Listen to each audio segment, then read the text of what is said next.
The blue glow of my laptop was the only light left in the kitchen. It was just past midnight in Austin, Texas. The house was quiet in that heavy, exhausted way it gets when you've finally convinced everyone to sleep. Empty cereal bowls sat in the sink. A half-folded load of laundry waited on the couch. My coffee had gone cold an hour ago, but I was still working. That's when my phone started vibrating. Not ringing. Not buzzing once. Exploding .1 notification after another. Rapid fire. Relentless. My screen lit up like a strobe. Bank alert. Withdrawal posted. Transfer complete. Balance update. IT first. I didn't even react.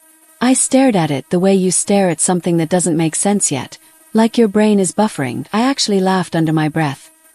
This has to be a glitch, I said out loud to no one. I'm Sarah Miller. I'm 36 years old. I'm a cybersecurity analyst. I spend my days tracking breaches, locking down compromised accounts, and explaining to executives how attackers get in. I don't get hacked. But as I unlocked my phone, the numbers updated again. My checking account dropped to zero. My savings. Gone. The emergency fund I'd built dollar by dollar after my divorce. Gone. The college nest egg I'd been quietly growing for my daughter. Gone. Every overtime shift. Every skipped vacation. Every late night like this one erased. My hands started shaking as I logged into my banking app. Fingers numb. Heart pounding so hard I could hear it in my ears. Transaction history scrolled endlessly. Outgoing transfers, wire requests, confirmations stamped with timestamps from 2 hours ago. 2 hours. While I was sitting right here. While I was working. While I thought everything was safe. Then I saw the authorization details. The name attached to the access wasn't a stranger. It wasn't some foreign IP or anonymous hacker. It was my brother. Jake Dan, authorized user.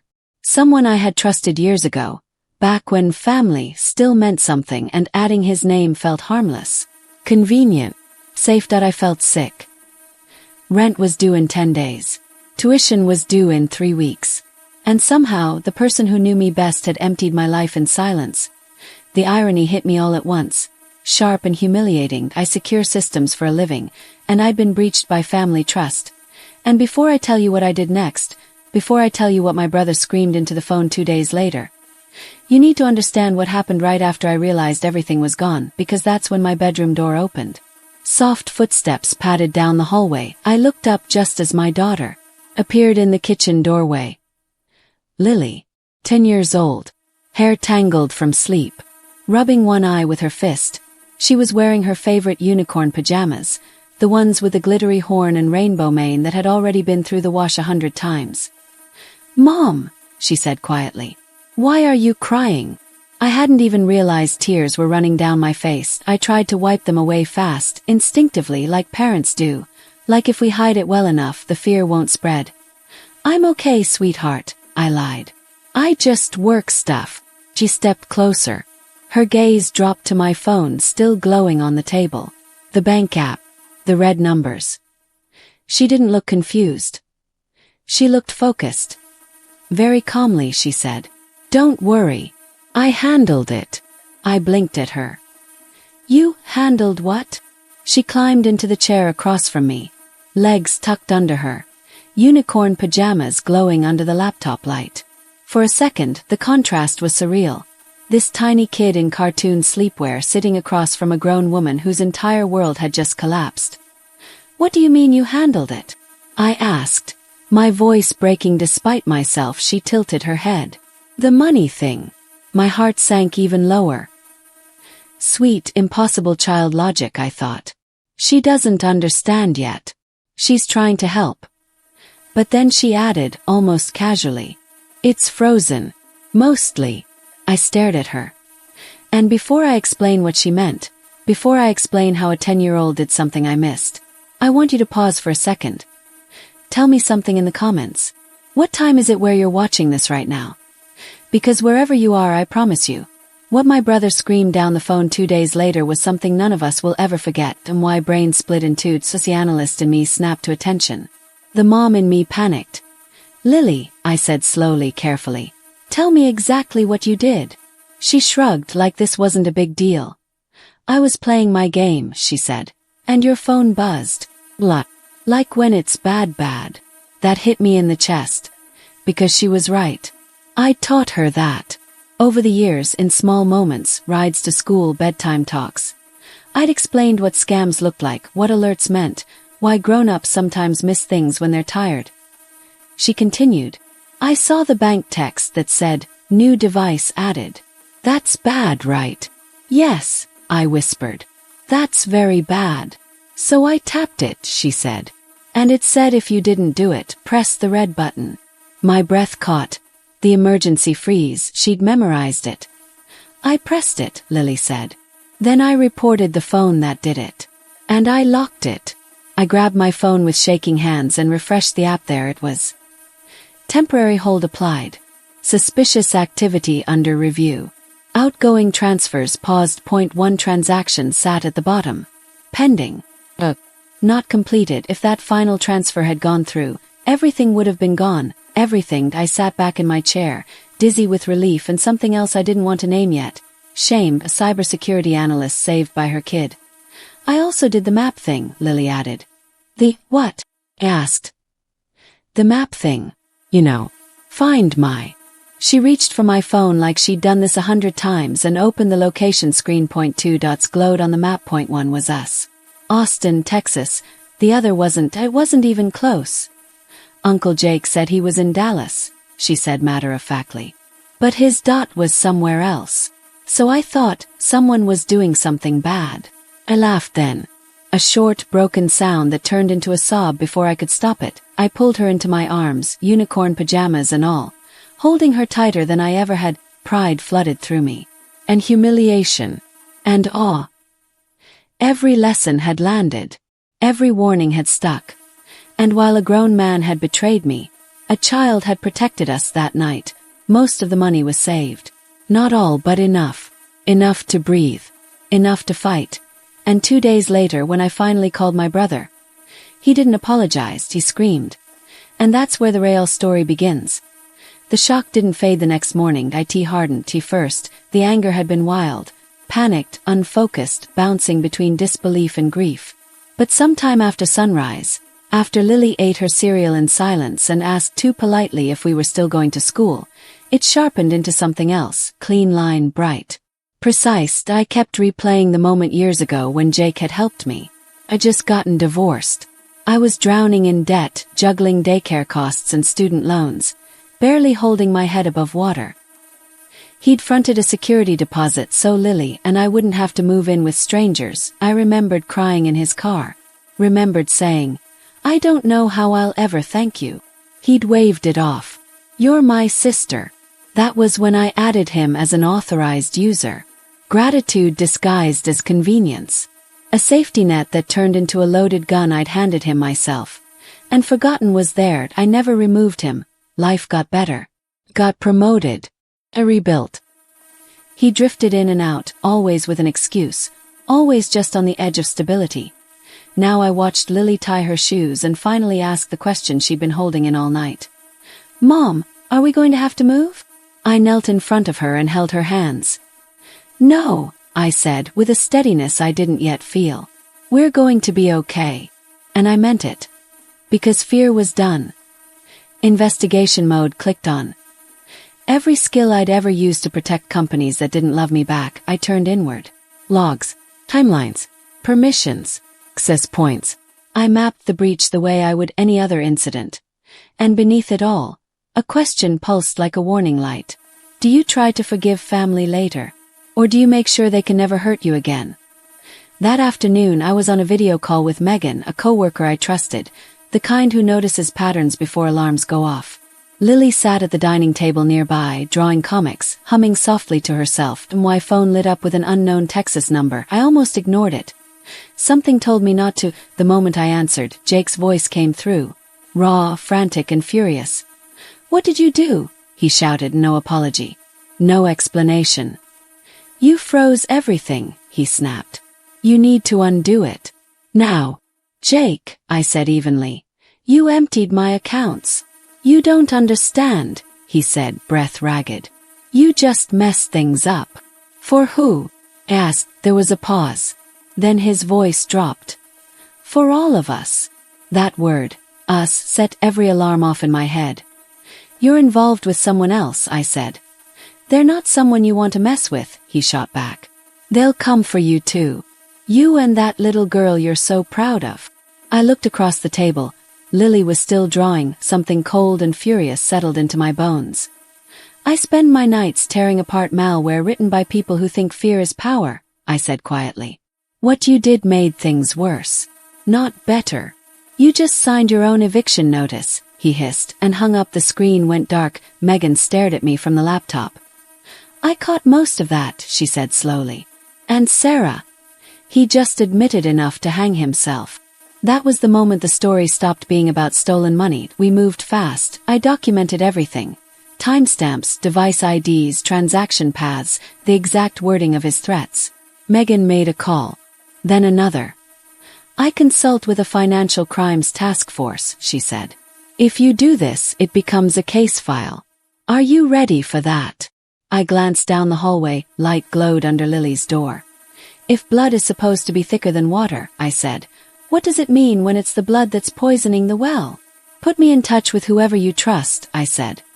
Because at some point, family stops being a shield and becomes evidence. Detective Laura King called me the next morning. Screenshot everything, she said.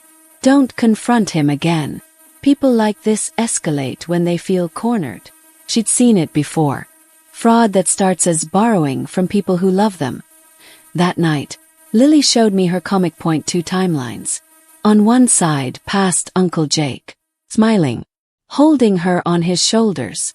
On the other, now Uncle Jake, shadowed, angry to the bottom. She'd written, people can change sometimes into villains. My throat closed. The bank called with an update. The final transfer was still in dispute. The money sat in limbo, untouchable for now. Then an email arrived. No sender name. No greeting. Family business is best handled in-house. Detective King told me not to reply. Hours later, Megan found something worse. A public forum thread in my name. My link to photos of Lily and me. Comments joked about leverage. About scaring her kid. One username jumped out. Troy Real. The partner Jake used to brag about. I slammed the laptop shut just as Lily walked in. She looked at my face and didn't ask what I was hiding. Instead, she said, what if we helped people instead of being scared? She showed me a new drawing, a superhero unicorn, standing between a mother and a storm. And that's when I realized, this wasn't just about stopping Jake. IT was about choosing what kind of ending we were going to build. And we weren't doing it alone. He found me at the fundraiser. IT was a small thing. Local artists, folding tables, a banner Lily had helped paint. But my chest tightened the second I saw him hovering near the edge of the crowd. Mark Dawson. Early 30s. Baseball cap pulled low. Hands shoved into his jacket like he wasn't sure what to do with them. I felt it before I thought it. Danger. I told Lily to grab her hoodie and wait in the locked car like we'd practiced. She didn't argue. She just nodded, serious, and disappeared into the parking lot. When I turned back, Mark was closer. I don't want to scare you, he said quickly. But I think they might hurt you. And I'm trying to stop that. Every instinct screamed not to trust him. He told me he used to post in the same forums Jake did. Said it started with harmless chargeback tricks, then crypto scams, then romance cons that ruined lives quietly. Said frozen accounts jammed the whole pipeline. Drop accounts, mule chains, laundering routes. My freeze hadn't just saved my money. It had choked their operation. My girlfriend's 3 months pregnant, he said, voice breaking. I don't want my kid growing up like this. He offered to talk to law enforcement. On record. I'm not doing it for him, Mark said. I'm doing it so you don't have to pay for his choices. I believed him just enough to call Megan to be why that night. The war room was virtual. Me, Megan, Detective King, and Mark. Screens filled with maps, channels, usernames. Telegram, Discord, burner phones. Bragging posts where Jake used my credentials as a silent endorsement. Detective King leaned back. We can work with this. Mark volunteered to wear a wire. He looked exhausted. Lighter. Lily sat beside me with a notebook. Can I be the strategist? She slid it over. times Jake accessed my computer. Detective King smiled. Those are exactly the data points. And that's when we plan the trap. Lily said it first. He thinks you're soft. It hurt because it was true. If you call him scared now, she said, he'll believe you. The call was agony. My voice shook on purpose. You were right. This is bigger than I thought. I can't sleep. I can't let anything happen to my daughter. Jake's smugness oozed through the line. Told you. You're out of your depth. We agreed to meet. Town late. Noon. Public. Cameras everywhere. Don't try anything stupid, he warned. You're not the only one who can make phone calls. The day was beautiful. Joggers. Families. The wire was warm against my ribs. Lily was safe with Megan, pizza and cartoons, and I missed her like a missing limb. Mark watched from a bench. He's here. Jake looked smaller, thinner, eyes darting. You look like crap, he said. Stealing from family doesn't suit you either. He slid a folder across. Fake forms. Weighty paper. Why did you do it? I asked. Because you got out, he snapped. You left the door open. I walked through it. By wiping out your niece's savings. I was going to pay it back. With what? Scam profits using my name. He leaned in. They'll decide you're more trouble than you're worth. They're cowards hiding behind screens, I said. And you're a man who stole from a child and got caught. That's when Haley appeared. Stop, she said, voice shaking. He's right.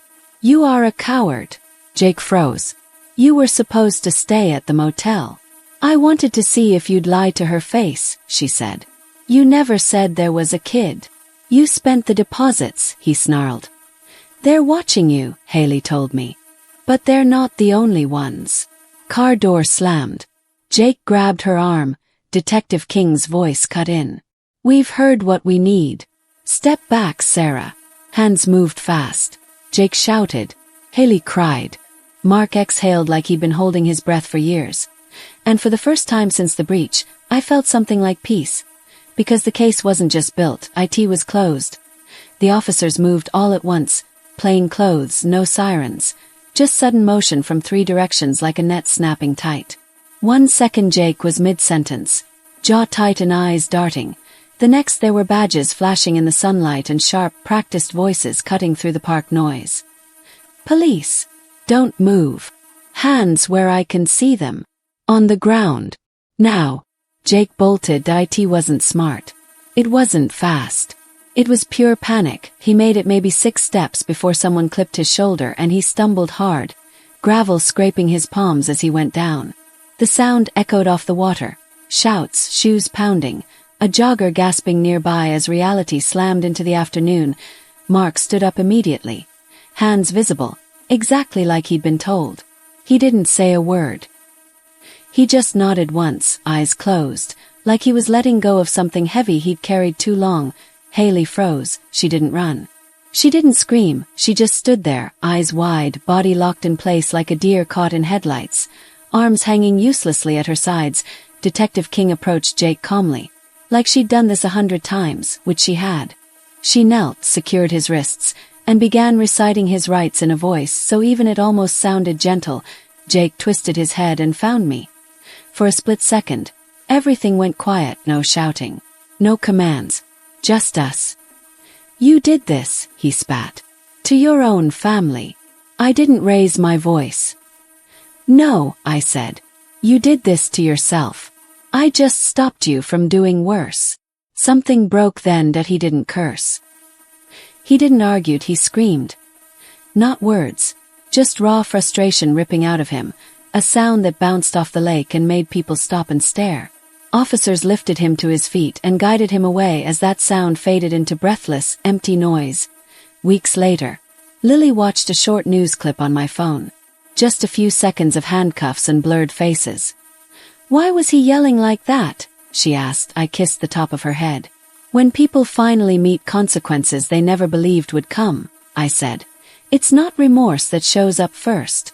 It's disbelief. And if you saw your own sibling in handcuffs, would you feel guilt or relief. The weeks that followed weren't cinematic. Life didn't snap back into place. It dragged. There were depositions and court dates and stacks of paperwork that seemed to regenerate overnight. I filled out victim statements at the same table where Lily did her math homework, our pencils scratching side by side in parallel lives neither of us had chosen. The investigation widened fast. Detective King called it peeling back layers, but it felt more like discovering the world's ugliest onion. Every layer revealed another victim. Lonely retirees who trusted a friendly voice on the phone. Single parents lured by fake job postings. Non-profits drained through compromised donation links. Dozens of them. Jake wasn't the mastermind, but he was the bridge. My credentials were the trust anchor. The proof that real people were involved. That it was safe. The more I learned, the harder it became to remember the kid who once split his last slice of pizza with me on a broke night in our 20s. The preliminary hearing. The room was full. Megan sat beside me. Mark was there, eyes tired but steady. Haley sat a few rows back, pregnant belly just beginning to show. Hands folded tightly in her lap. When she testified, her voice shook, but it didn't break. She described encrypted apps, instructions that arrived late at night, rules about never asking questions. Jake didn't look at me. He stared at the table, jaw clenched, like the wood grain might offer mercy. The charges were read aloud. Identity theft, wire fraud, conspiracy. And when the prosecutor described how my access had been used to lure victims, something final settled in my chest. Any lingering fantasy about the brother I used to know dissolved right there. Months later, it ended the way real cases usually do. With a plea deal. 15 years. Restitution obligations. No dramatic last-minute apology. No teary confession. Just signatures on paper and eyes carefully averted. The bank settled, quietly, after pressure over internal access control failures. Enough that we didn't have to move. Enough that the basement plan stayed a joke. Seized funds went into a victim pool. Some came back to us. More went to people who needed it more. One night, Lily asked, "Is it over?" I thought about it for a long moment. "We're safer," I said finally. That's a better word. Safety became our new baseline project. Not perfection, not forgetting, just the quiet, hard-earned knowledge that trust is powerful and protecting it matters. And that sometimes stopping someone you love from hurting others is the most loving thing you can do. That winter, Lily and I turned what happened into a curriculum. Not the kind you find in a textbook, but the kind you build at the kitchen table, sleeves rolled up, learning because the alternative is fear. That we started with the basics. I showed her how credit freezes work and why they matter. We walked through two-factor authentication, not just how to turn it on, but why it exists, how it's meant to slow attackers down, how friction can be protection. We talked about password hygiene, long phrases instead of clever words, never reusing them, why convenience is usually what attackers count on. She took it seriously. Too seriously, maybe. She kept a notebook where she logged every app my brother had touched. Next to the suspicious ones, she drew little red skulls. "This one lets people reset passwords too easily," she said once, tapping the page. "That's a skull." We made a poster together for her school's tech fair. The title made her teacher raise an eyebrow. "How to Protect Your Future." Even from family, parents lingered in front of it longer than they expected to. Some laughed awkwardly. Some nodded too fast. A few asked questions quietly, like they didn't want anyone else to hear it. I ended up offering a workshop for parents. Nothing dramatic, just digital hygiene and financial boundaries. Why helping relatives by sharing logins is dangerous. Why access should expire. Why love isn't proof of safety. That was the biggest shift for me. I used to believe love somehow encrypted everything. That trust made things safe by default. Now I knew better. Love without boundaries isn't security. It's exposure. Months after the sentencing, Lily handed me a new comic. This one was brighter. The squad stood together in superhero poses. I had a laptop shaped like a shield. Megan fired lines of code like confetti. Detective King loomed behind us with a giant badge. Mark held a baby in one arm and tore a fake credit card in half with the other, and the corner. My brother sat behind bars made of ones and zeros. Head in his hands, his caption read, I thought shortcuts would set me free.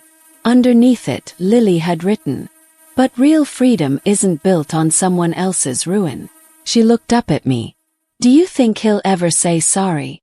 I didn't rush the answer. "Maybe someday," I said. "But we can't live our lives waiting for that." She nodded, then added one last line at the bottom of the page. "Boundaries aren't mean. They're safety rails." Late one night after she'd gone to bed, I scrolled through old photos, .2 kids in thrift store clothes, laughing too hard at nothing. A young man holding newborn Lily with terrified pride. A blurry Thanksgiving where he washed dishes without being asked. I didn't delete them. Pretending those moments never existed wouldn't make the last year any less real. Instead, I made a new album. I named the old one before. The new one, courtroom selfies with Meghan, fundraiser photos, the tech fair poster, Lily's comics, I named after. The line between them wasn't clean, but it was honest. Here's what I know now. Family isn't a magic shield against harm. Sometimes, it's the source. There's a difference between loyalty that's love and loyalty that's just fear dressed up as obligation. And when someone uses your trust as their favorite exploit, you have every right to patch the vulnerability, even if it means cutting them off from the system entirely. When blood betrays you, what's the real lesson? Is it endless forgiveness no matter the cost? Or the courage to say, "This is where my story changes, even if yours doesn't"? If you've ever had to build a new life on the rubble of a family betrayal, ask yourself this: what boundary do you wish you'd drawn sooner? Finally, thank you so much for watching. Please leave your feedback in the comments and don't forget to like, subscribe, and turn on notifications so you don't miss our next story.